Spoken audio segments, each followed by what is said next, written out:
लिए बताइएगा।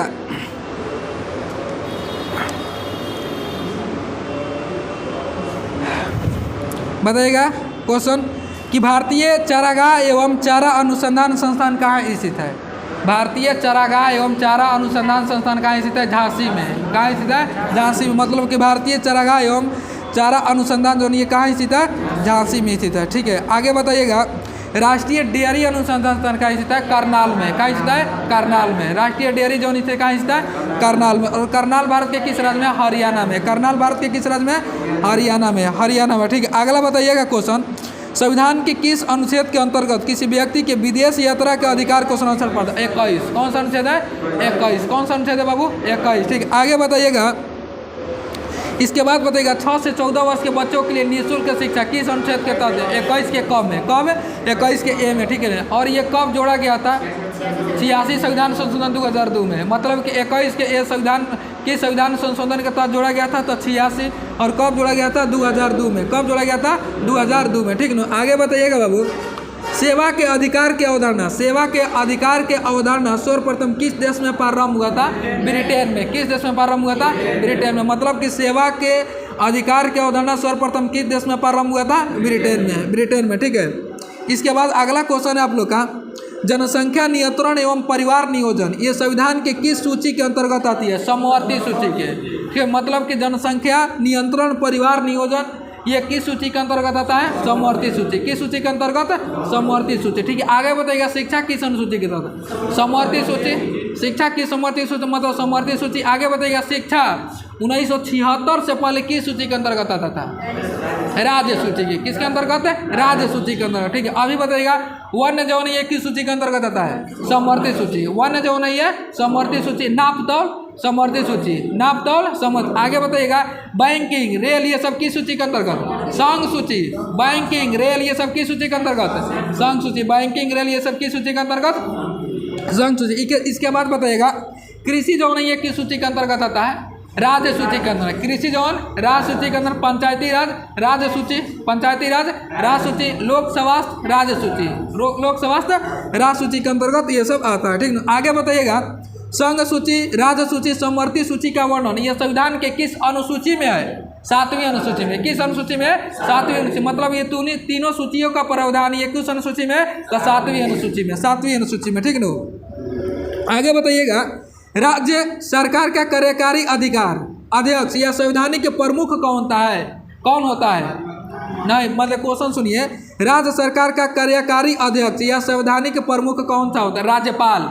राज्य सरकार का संवैधानिक अध्यक्ष कौन होता है? ठीक, राज्य के पूछा जाएगा तो राज्यपाल और देश के पूछा जाता है राष्ट्रपति। ठीक है ना, भारत के प्रथम नागरिक कौन होता है? तो राष्ट्रपति होता है। भारत के प्रथम मतलब राष्ट्रपति होता है। ठीक ना, आगे बताइए अगला क्वेश्चन आप लोग का कि निम्नलिखित में से किस समिति आयोग ने न्याय पंचायतों के लिए गठन की सिफारिश की थी? न्याय पंचायतों के गठन की सिफारिश की थी तो अशोक मेहता समिति। कौन सा समिति?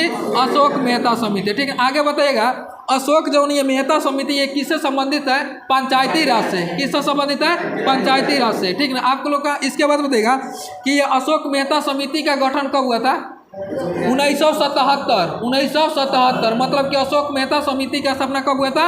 1977। अशोक मेहता जो ये समिति है ये भारत में द्विस्तरीय पंचायत की बात किया था। द्विस्तरीय पंचायत समिति का। ठीक, इसके बाद बताइएगा बलवंत राय मेहता समिति की स्थापना कब हुआ था? 1957। बलवंत राय मेहता समिति की स्थापना कब हुआ था? 1957। और बलवंत राय मेहता समिति में किससे संबंधित है? पंचायती राज से।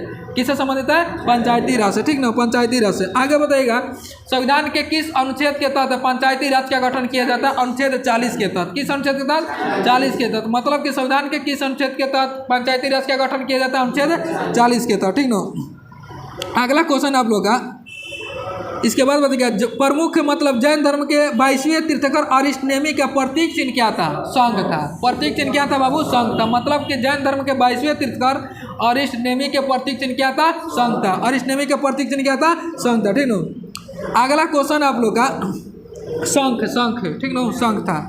अगला क्वेश्चन है मतलब लंगर व्यवस्था को किस सिख गुरु ने अस्थाई बना दिया था?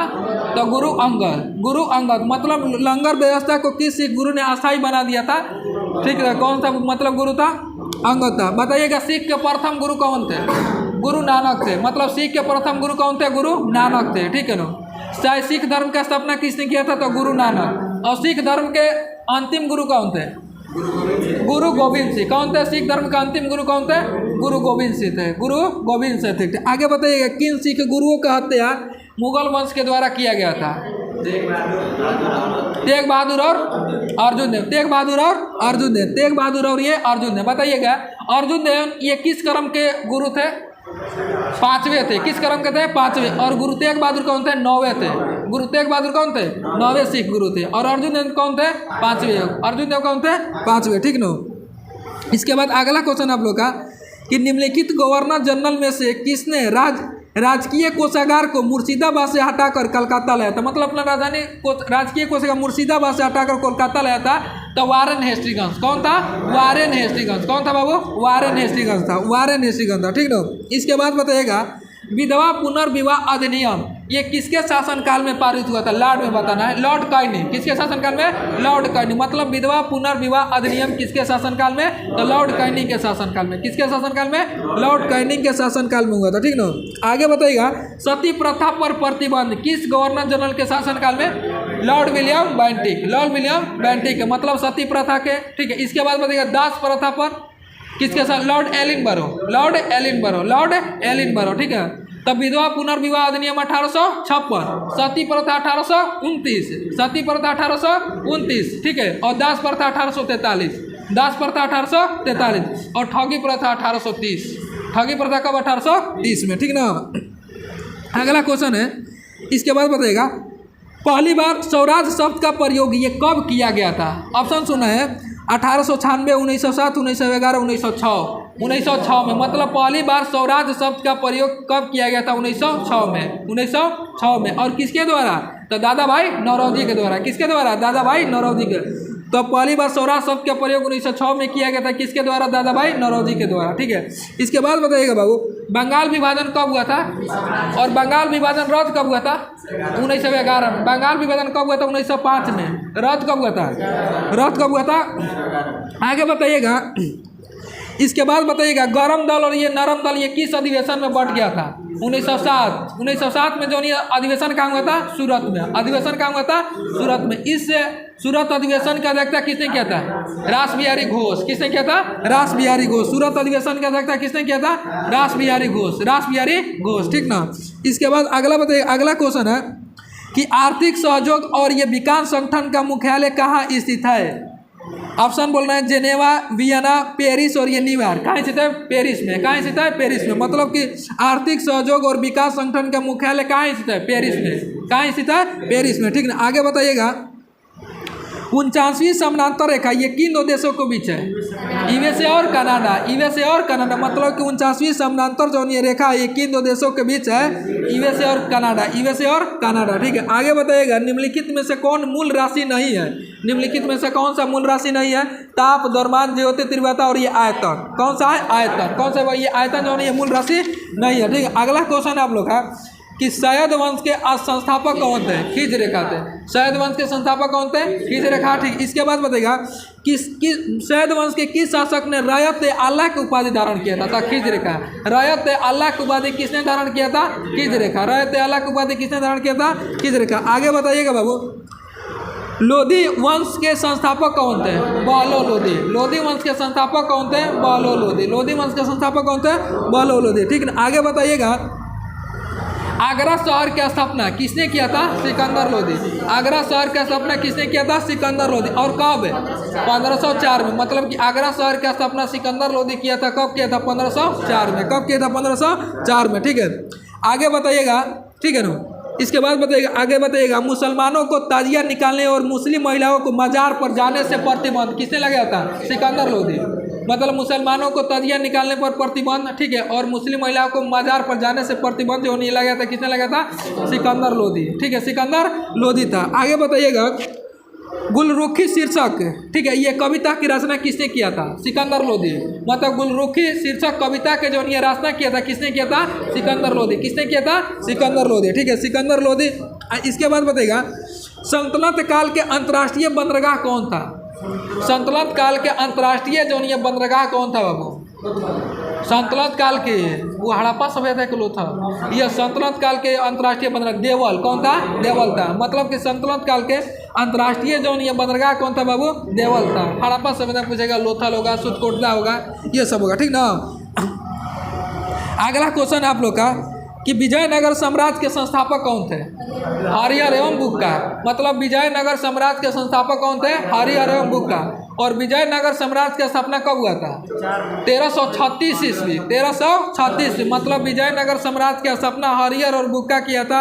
और कब किया था? 1336 ईस्वी। 1336 में, 1336 में, ठीक है ना। उसे मोहम्मद बिन तुगलक था। कौन था? मोहम्मद बिन तुगलक वंश का शासन था। आगे बताइएगा, इसके बाद बताइएगा कि बहमानी साम्राज्य की स्थापना किसने किया था? हसन गंगू। बहमानी साम्राज्य की स्थापना किसने किया था? हसन गंगू। और बहमानी साम्राज्य की स्थापना कब हुआ था? 1347 में। बहमानी साम्राज्य की स्थापना कब हुआ था? 1347 में। और विजयनगर के 1336 में, ठीक है ना। बहमानी साम्राज्य की स्थापना हसन गंगू या अलाउद्दीन आलम शाह किया था। वहीं विजयनगर साम्राज्य की स्थापना हरिहर एवं बुक्का किया था। आगे बताइएगा, विजयनगर साम्राज्य की राजधानी कहाँ थी? विजयनगर साम्राज्य की राजधानी कहाँ थे? हम्पी। विजयनगर साम्राज्य की राजधानी कहाँ था बाबू? हम्पी। विजयनगर साम्राज्य की राजधानी कहाँ था? हम्पी, ठीक है। आगे बताइएगा, किस वंश के शासक ने वेदमार्ग एवं प्रतिष्ठा की उपाधि धारण किया था? बताइएगा। विजयनगर साम्राज्य में, ठीक है ना। मतलब संगम वंश के शासक कौन था? संगम वंश, ठीक है ना। इसका नाम था बुक्का प्रथम। कौन था? बुक्का प्रथम। मतलब ये बुक्का प्रथम जो था ये वेदमार्ग प्रतिष्ठापक का उपाधि धारण किया था, ठीक है ना। बुक्का प्रथम था। इसके बाद बताइएगा, देवराय प्रथम के शासनकाल में इटली यात्री कौन आया था? निकोलो काउंटी था। कौन था? निकोलो काउंटी था। मतलब निकोलो काउंटी ये किस देश के यात्री था? इटली का था। किसके दरबार में आया था? देवराय प्रथम के। किसके दरबार में आया था? देवराय प्रथम के दरबार में आया था, ठीक ना। आगे बताइएगा, देवराय द्वितीय के दरबार में कौन सा विदेशी राजू आया था? अब्दुल राजा। कौन था बाबू? अब्दुल राजा। मतलब कि देवराय द्वितीय के दरबार में कौन सा विदेशी यात्री आया था? अब्दुल राजा। और ये किस देश का यात्री था? फारस का था। कहाँ का था? फारस, ईरान, फारस के था, ठीक ना। ईरान का था वहीं। इसके बाद बताइएगा, मतलब किस शासक को जगबेटकर की संज्ञा दिया? मतलब हाथियों के शिकारी के संज्ञा कहा जाता है। किस शासक को जगबेटकर या हाथियों के शिकारी के? देवराय द्वितीय को। किसको कहा जाता है? देवराय द्वितीय को हाथियों के शिकारी कहा जाता है, ठीक ना, या जगबेटर कहा जाता है। आगे बताइएगा, डोमिंगो पायस जो ये पुर्तगाली यात्री था। डोमिंगो पायस ये पुर्तगाली यात्री था। ये किसके शासनकाल में भारत आया था? कृष्णदेव राय। आगे बताइएगा, आमुक्तमाल्यद ये पुस्तक का रचना किसने किया था? कृष्णदेव राय। मतलब कि आमुक्तमाल्यद पुस्तक का रचना किसने किया था? कृष्णदेव राय, ठीक नो। आगे बताइएगा बाबू, नूनी जी यात्री ये पुर्तगाली यात्री था। नूनी जो था ये पुर्तगाली था। ये किसके शासनकाल में आया था? अछूत राय। किसके शासनकाल में? अछूत राय के ये शासनकाल में आया था। नूनी जी यात्री कहाँ का था? पुर्तगाली का था। किसके शासनकाल में था? अछूत राय के शासनकाल में। किसके शासनकाल में था? और डोमिंगो पायस किसके? कृष्णदेव राय। डोमिंगो पायस किसके? और डोमिंगो पायस कहाँ के पुर्तगाली था? पुर्तगाल का। कहाँ के यात्री था? पुर्तगाल। और पुर्तगाल की राजधानी कहाँ है बाबू? लिस्बन है। पुर्तगाल की राजधानी कहाँ है? लिस्बन, ठीक है। आगे बताइएगा, इसके बाद बताइएगा, मुगल शासक, ठीक है। आगे बताइएगा, कृष्णदेव राय का संबंध किस मुगल शासक के था? मतलब कृष्णदेव राय का संबंध किस मुगल शासक से था? तब बाबर से। किससे था बाबू? बाबर से। किससे था? बाबर से, ठीक है, बाबर से था। इसके बाद बताइएगा, अष्टदिग्गज जो ये कवि रहते थे। मतलब तेलुगु के अष्टदिग्गज 8 कवि रहते थे। ये किसके दरबार में? कृष्णदेव राय। मतलब अष्टदिग्गज पूछेगा तो कृष्णदेव राय, और अष्ट प्रधान पूछेगा तो शिवाजी, ठीक है ना। अष्ट प्रधान मतलब 8 मंत्रियों का समूह जो ये रहते थे शिवाजी के दरबार में। तो अष्ट प्रधान 8 मंत्रियों का समूह। अष्ट दिग्गज मतलब 8 तेलुगुओं का कवि, ये कृष्णदेव राय के, ठीक है ना। इसके बाद बताइएगा, विजयनगर साम्राज्य के पतन ये किस युद्ध के तहत हुआ था? विजयनगर साम्राज्य के पतन ये किस युद्ध के तहत हुआ था? ऑप्शन बोल रहे हैं ऑप्शन, बक्सर के युद्ध, वांडीवास के युद्ध, तालीकोटा के युद्ध। और तालीकोटा के युद्ध कब हुआ था? 1565 में। कब हुआ था? 1565 में। तालीकोटा का युद्ध कब हुआ था? 1565 में, ठीक है, 1565 में। मतलब कि क्वेश्चन पूछ रहा है कि विजयनगर साम्राज्य के अंत किस युद्ध के तहत हुआ था? तालीकोटा के युद्ध के तहत। किस युद्ध के तहत हुआ था?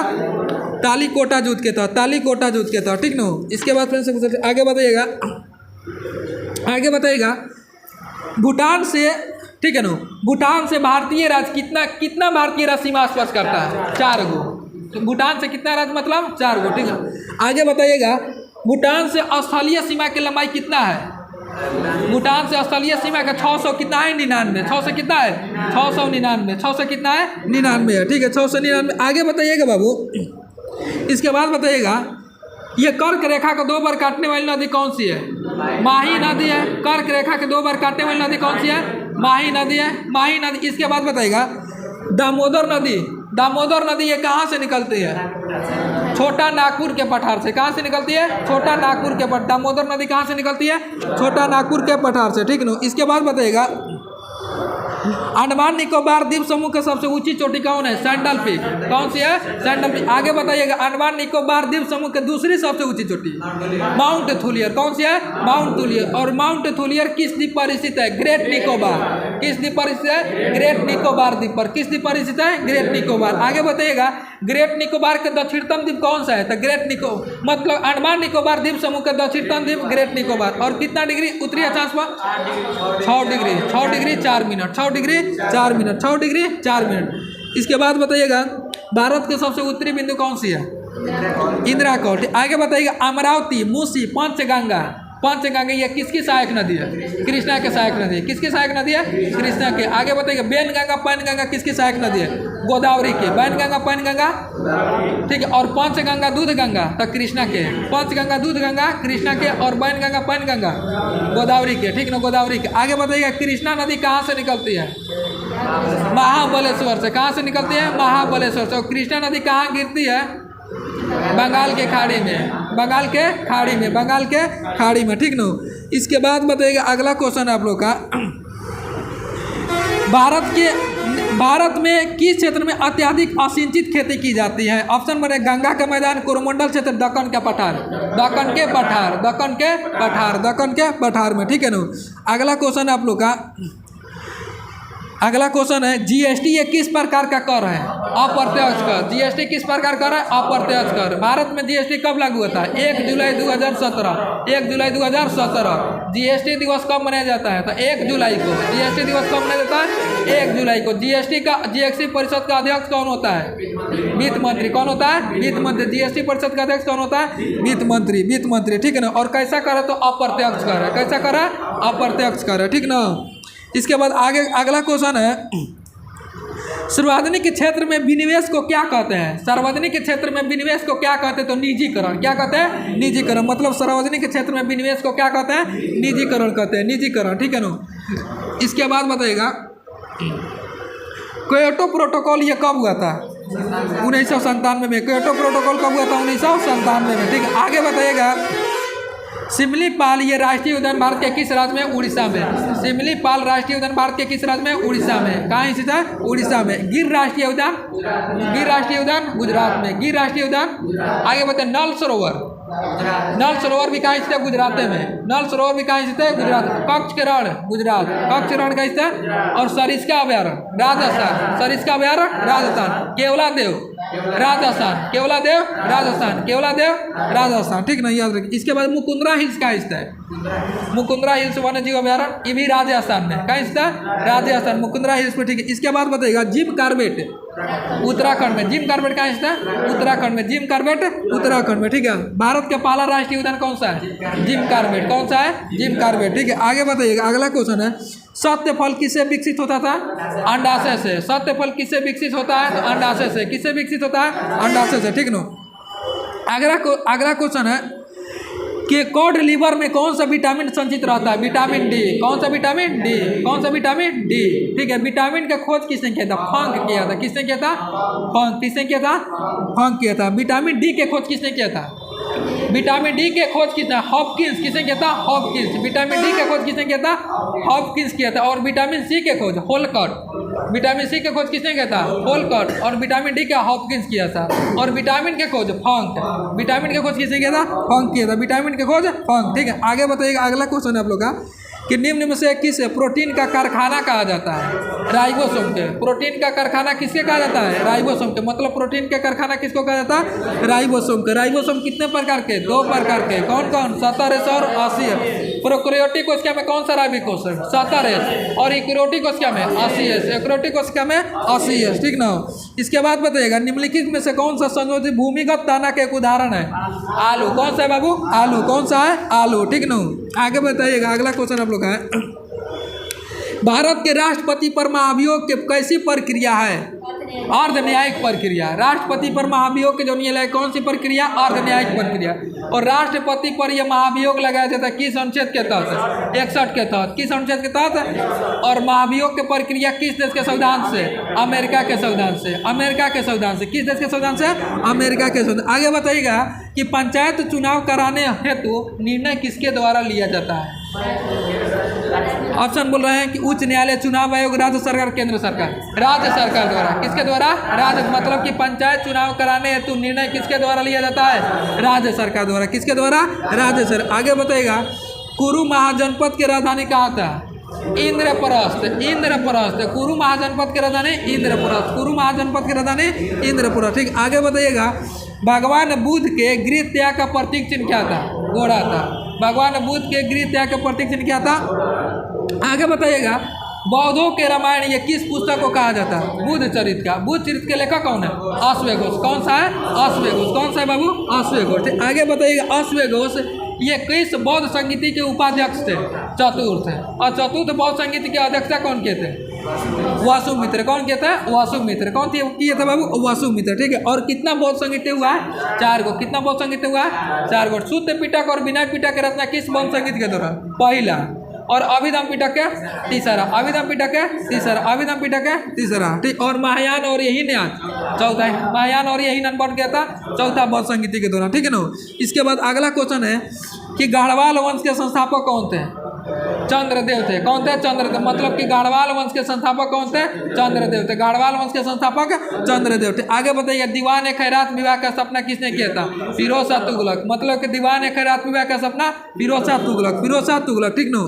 इसके बाद बताइएगा, कुवैत उल इस्लाम मस्जिद ये कहाँ स्थित है? दिल्ली में। कहाँ स्थित है? दिल्ली में। कुवैत उल इस्लाम मस्जिद कहाँ स्थित है? दिल्ली में। और इसका स्थापना किसने किया था? कुतुबुद्दीन ऐबक। किसने किया था? कुतुबुद्दीन ऐबक। आगे बताइएगा, 2.5 दिन का झोपड़ा कहाँ स्थित है? अजमेर में। 2.5 दिन का झोपड़ा कहाँ स्थित है? अजमेर में। इसका स्थापना किसने किया था? कुतुबुद्दीन ऐबक। किसने किया था? कुतुबुद्दीन ऐबक। कुतुबुद्दीन ऐबक ने गुलाम वंश की स्थापना कब किया था? 1206 में। कब किया था? 1206 में। मतलब कि कुतुबुद्दीन ऐबक ने गुलाम वंश की स्थापना कब किया था? 1200। और कुतुबुद्दीन ऐबक ने जब ये गुलाम वंश की स्थापना किया था उस समय इसका राजधानी कहाँ था? लाहौर। कहाँ था? लाहौर। लाहौर से राजधानी दिल्ली किसने लाया था? इल्तुतमिश लाया था। किसने लाया था? इल्तुतमिश। 40 दल का गठन किसने किया था? इल्तुतमिश। और 40 दल का विनाश किसने किया था? बलबन किया था। किसने किया था? बलबन किया था। ठीक है ना। अगला क्वेश्चन आप लोग का है, अगला क्वेश्चन है कि सती प्रथा पर प्रतिबंध किस गवर्नर जनरल लगाया था? Lord William Bentinck. किसने लगाया था? Lord William Bentinck. किसने लगाया था?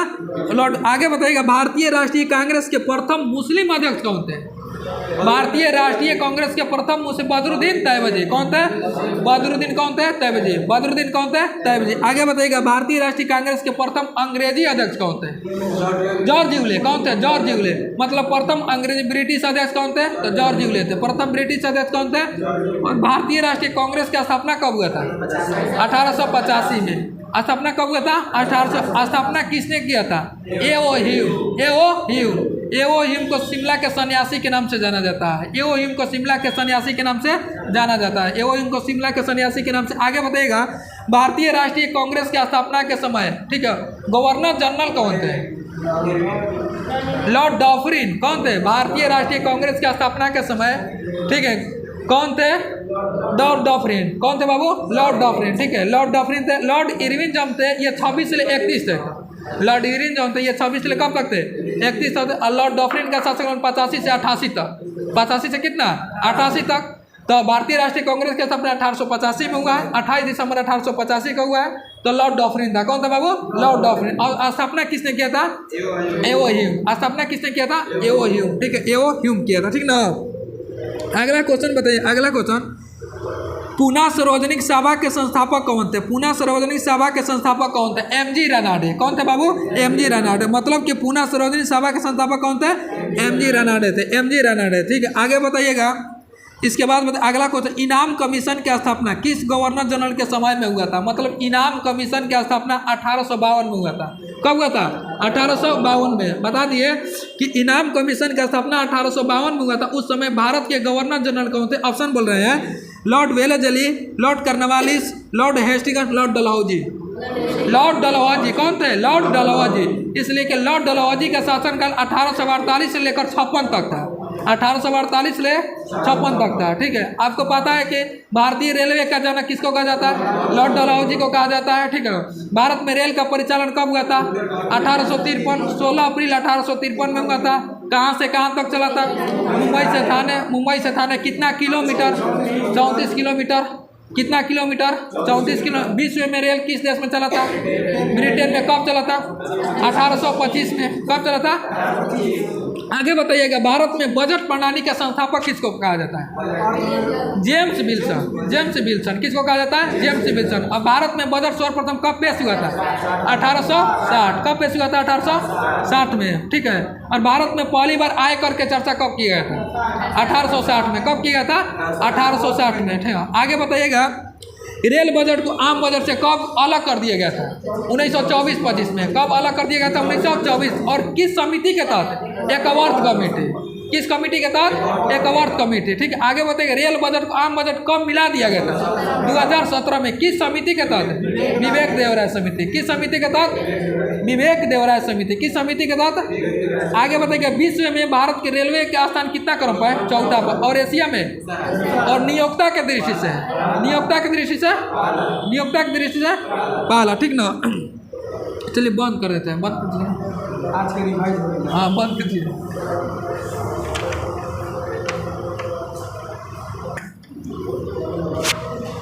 बताइएगा, भारत में कुल रेलवे जोन की संख्या कितना है? 18 गो। कितना है? 18 गो। आगे बताइएगा, उत्तर रेलवे का मुख्यालय कहाँ से? दिल्ली में। उत्तर रेलवे का मुख्यालय? दक्षिण रेलवे का मुख्यालय? दक्षिण रेलवे का मुख्यालय? ठीक है, पूर्व रेलवे का मुख्यालय? कोलकाता। पश्चिम रेलवे का मुख्यालय? मुंबई। पश्चिम रेलवे का मुख्यालय? और मध्य रेलवे का मुख्यालय? मुंबई CST। मतलब मुंबई CST, मुंबई छत्रपति शिवाजी टर्मिनल। ठीक है, इसके बाद बताइएगा, उत्तर मध्य रेलवे का मुख्यालय इलाहाबाद। उत्तर मध्य रेलवे का मुख्यालय इलाहाबाद या प्रयागराज। उत्तर मध्य रेलवे का मुख्यालय इलाहाबाद या प्रयागराज। दक्षिण मध्य रेलवे का सिकंदराबाद। दक्षिण मध्य रेलवे का मुख्यालय सिकंदराबाद। पूर्व मध्य रेलवे का मुख्यालय हाजीपुर। पूर्व मध्य रेलवे के और पश्चिम मध्य रेलवे के जबलपुर। पश्चिम मध्य रेलवे के। इसके बाद बताइएगा, उत्तर पश्चिम रेलवे के मुख्यालय जयपुर। उत्तर पश्चिम रेलवे का मुख्यालय जयपुर। उत्तर पश्चिम रेलवे का मुख्यालय जयपुर। दक्षिण पश्चिम के मुख्यालय हुबली। दक्षिण पश्चिम के मुख्यालय हुबली। दक्षिण पश्चिम के हुबली। ठीक है, इसके बाद बताइएगा, उत्तर पूर्व के मुख्यालय गोरखपुर। उत्तर पूर्व का मुख्यालय गोरखपुर। उत्तर पूर्व का मुख्यालय गोरखपुर। ठीक, इसके बाद बताइए, दक्षिण पूर्व का मुख्यालय कोलकाता। दक्षिण पूर्व का मुख्यालय कोलकाता। दक्षिण पूर्व का मुख्यालय कोलकाता। आगे बताइएगा, दक्षिण पूर्व मध्य रेलवे का मुख्यालय बिलासपुर। दक्षिण पूर्व मध्य रेलवे का मुख्यालय बिलासपुर। दक्षिण पूर्व मध्य रेलवे का मुख्यालय बिलासपुर। आगे बताइएगा, पूर्वोत्तर सीमांत रेलवे का मुख्यालय मालीगांव। पूर्वोत्तर सीमांत रेलवे का मुख्यालय मालीगांव। पूर्वोत्तर सीमांत रेलवे का मुख्यालय मालीगांव। तो कितना हो गया? 15 गो। कितना होगा? 15 गो। 3 गो बचा। ठीक है, आगे बताएगा, पूर्वी तटवर्तीय रेलवे का मुख्यालय भुवनेश्वर। पूर्वी तटवर्ती रेलवे का मुख्यालय भुवनेश्वर। और दक्षिण तटवर्ती रेलवे का मुख्यालय विशाखापट्टनम। दक्षिण तटवर्ती रेलवे का मुख्यालय विशाखापट्टनम। ठीक, इसके बाद बताइएगा, कोलकाता मेट्रो रेल का मुख्यालय कोलकाता। कोलकाता मेट्रो रेल का मुख्यालय कितना है? कहाँ है? तो कोलकाता में। तो रेलवे जोन कितना है? 18 गो। रेलवे जोन कितना है? 18 गो। ठीक ना। इसके बाद बताइएगा कि रेलवे बोर्ड की स्थापना कब हुआ था? रेलवे बोर्ड की स्थापना कब हुआ था? 1905 में। रेलवे बोर्ड की स्थापना कब हुआ था? 1905 में। रेलवे बोर्ड की स्थापना कब हुआ था? 1905 में। ठीक है नो। अगला क्वेश्चन है, सत्यमेव जयते ये किस उपनिषद से लिया गया? उपनिषद से। मतलब किस उपनिषद से लिया गया? मुंडको उपनिषद से। किस उपनिषद से लिया गया? आगे बताइएगा, ये उपनिषद जो ये पुस्तक है, ये किस पर आधारित है? किस पुस्तक पर? दर्शन पर आधारित है। किस पर आधारित है? दर्शन पर आधारित है। इसीलिए उपनिषद के वेदांत दर्शन के नाम से जाना जाता है, वेदांत दर्शन। आगे बताइएगा, वैदिक काल के दौरान 4 आश्रमों का उल्लेख ये किस उपनिषद से मिलता है? जबाला उपनिषद से। किस उपनिषद से मिलता है? जबाला उपनिषद से। इसके बाद बताइएगा 4 आश्रम ये कौन कौन है बाबू? 4 आश्रम कौन कौन है? ब्रह्मचर्य है, गृहस्थ है, वानप्रस्थ और सन्यासी। ब्रह्मचर्य, गृहस्थ, वानप्रस्थ और क्या है? सन्यासी। ब्रह्मचर्य कब से कब तक? 0 से 25, 0 से 25, गृहस्थ 25 से 50, वानप्रस्थ 50 से 75, वानप्रस्थ 50 से 75 और सन्यासी 75 से 100। सन्यासी जो था 75 से 100, 75 से 100, ठीक ना। आगे बताइएगा, आगे बताइएगा ब्रिटिश ईस्ट इंडिया कंपनी की स्थापना कब हुआ था? 1600। ब्रिटिश ईस्ट इंडिया कंपनी की स्थापना कब हुआ था? 1600। ब्रिटिश ईस्ट इंडिया कंपनी की स्थापना कब हुआ था? 1600, ठीक है ना। आगे बताइएगा, आगे बताइएगा सत्यम शिवम सुंदरम। सत्यम शिवम सुंदरम ये किस उपनिषद से लिया गया है? सत्यम शिवम सुंदरम ये किस उपनिषद से लिया गया है? श्वेता स्वरूप। श्वेता स्वरूप कौन सा? श्वेता स्वरूप। सत्यम शिवम सुंदरम जो है ये किस उपनिषद से लिया गया? श्वेता स्वरूप, ठीक है। सत्यम शिवम सुंदरम का अर्थ होता है सत्य ही शिव है और शिव ही सुंदर है, ठीक ना। आगे क्वेश्चन, इसके बाद बताएगा व्यक्तिगत सत्याग्रह ये किस गवर्नर जनरल के काल में हुआ था? व्यक्तिगत सत्याग्रह जो हुआ था, व्यक्तिगत सत्याग्रह किस गवर्नर जनरल के काल में हुआ था? लॉर्ड लेनेथगो। किस गवर्नर जनरल के काल में हुआ था? लॉर्ड लेनेथगो, ठीक है। इसके बाद बताइएगा अगला क्वेश्चन आप लोग का, नाला मलाई के पहाड़ी ये किस राज्य में है? नाला मलाई आंध्र प्रदेश और आना मलाई केरल में। नाला मलाई पूछेगा तो आंध्र प्रदेश में और आना मलाई केरल में। कार्डमम के पहाड़ी, कार्डमम के पहाड़ी केरल में, कार्डमम के पहाड़ी केरल में। आगे बताइएगा बाबू, ये न्यू कैसल पोर्ट जो है, ठीक है, ये ऑस्ट्रेलिया के कोयला निर्यात बंदरगाह है। कोयला निर्यात बंदरगाह है, ठीक है ना। किस देश का है? ऑस्ट्रेलिया के ये कोयला निर्यात बंदरगाह है, ठीक ना। अगला क्वेश्चन है कि अकबर द्वारा बनाया गया उपासना भवन का क्या नाम था? इबादत खाना। अकबर द्वारा बनाया गया, ठीक है ना, पूजा भवन का उपासना भवन का क्या नाम था? ठीक है। आगे बताइए भारतीय रिजर्व बैंक का राष्ट्रीयकरण कब हुआ था? 1949 में। भारतीय रिजर्व बैंक का राष्ट्रीयकरण कब हुआ था? 1950 में। रिजर्व बैंक का स्थापना कब हुआ था? 1935 में। कब हुआ था? 1935। किस अधिनियम के तहत? 1934 के अधिनियम के तहत। किस अधिनियम के तहत? 1934 के अधिनियम के तहत, ठीक है, 1934 के अधिनियम के तहत। आगे बताइएगा कुचिपुड़ी किस राज्य का लोक नृत्य है? आंध्र प्रदेश के, ठीक है। आगे बताइएगा मिट्टी द्वारा निर्मित हल का साक्ष्य ये कहाँ से मिला है? बनवाली से मिला। मिट्टी द्वारा बना हल के साक्ष्य कहाँ से मिला है? बनवाली से। कहाँ से मिला है बाबू? बनवाली से, ठीक है ना। इसके बाद बताइएगा निकट दृष्टि दोष में किस लेंस का प्रयोग किया था? अवतल लेंस का। किस लेंस का? अवतल। और दूरदृष्टि दोष में? दूरदृष्टि दोष में उत्तल लेंस, ठीक। आगे बताइए महावीर स्वामी के ज्ञान की प्राप्ति कितने वर्ष के उम्र में हुआ था? 42। कितने वर्ष की उम्र में? और कितने वर्ष कठिन तपस्या? 12 वर्ष। कितने वर्ष कठिन तपस्या? महावीर स्वामी ये कितने वर्ष की उम्र में गृह त्याग किए थे? 30 वर्ष की उम्र। 80 वर्ष 72 वर्ष की उम्र में मृत्यु हुआ था महावीर स्वामी की, ठीक ना।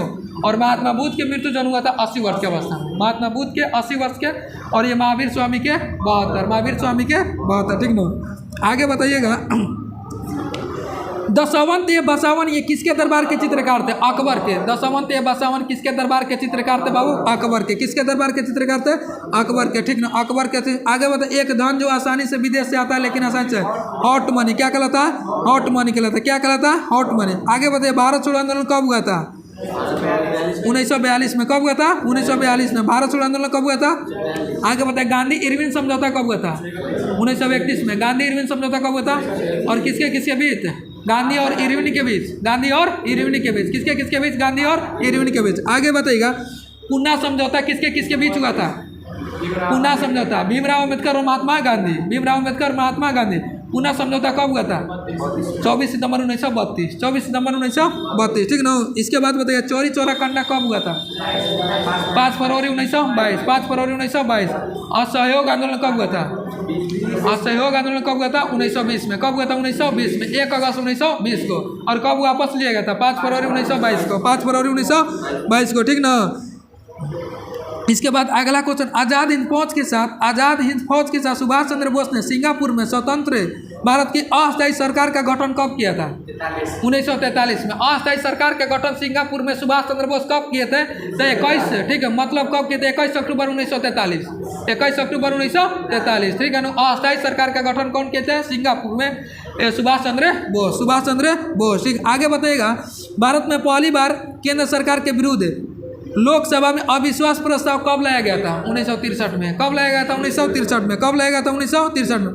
आगे बताइए, किस अनुच्छेद के तहत नीति निर्देशक तत्व न्यायालय में अपरिवर्तनीय है? अनुच्छेद 37 के तहत, अनुच्छेद 37 के तहत, अनुच्छेद 37। आगे बताइएगा, किस अनुच्छेद के तहत मौलिक अधिकार न्यायालय में परिवर्तनीय है? अनुच्छेद 32। सर्वोच्च न्यायालय में अनुच्छेद 32 और उच्च न्यायालय में अनुच्छेद 226। उच्च न्यायालय में अनुच्छेद 226, ठीक है, उच्च न्यायालय में 226, ठीक है ना। आगे बताइएगा बाबू, मैगिनोट रेखा ये किन दो देशों के बीच है? जर्मनी और फ्रांस। मैगिनोट रेखा जर्मनी और फ्रांस, मैगिनोट रेखा जर्मनी और फ्रांस, ठीक है ना। इसके बाद बताइए, विश्व के सबसे लंबी पर्वत श्रृंखला कौन सी है? एंडीज है। विश्व के सबसे लंबी पर्वत श्रृंखला कौन सी है? एंडीज है। एंडीज है विश्व के लंबी सबसे। आगे बताइएगा, जब विविधता दिवस कब मनाया जाता है? 22 मई। 22 मई। जब विविधता दिवस कब मनाया जाता है? 22 मई, जब विविधता दिवस। आगे बताइएगा, ऑप्शन देंगे इसमें, ठीक है, तब बताइएगा, भारत के किस क्षेत्र में सबसे अधिक जैव विविधता देखने को मिलता है? ऑप्शन दे रहे हैं, ठीक है ना। पूर्वी घाट, ठीक है, पूर्वी घाट, पूर्वी हिमालय, पश्चिमी हिमालय और ये केरल। पूर्वी हिमालय में कहाँ देखने को मिलता है? पूर्वी हिमालय में, ठीक है ना, पूर्वी हिमालय में। इसके बाद आगे बताइएगा,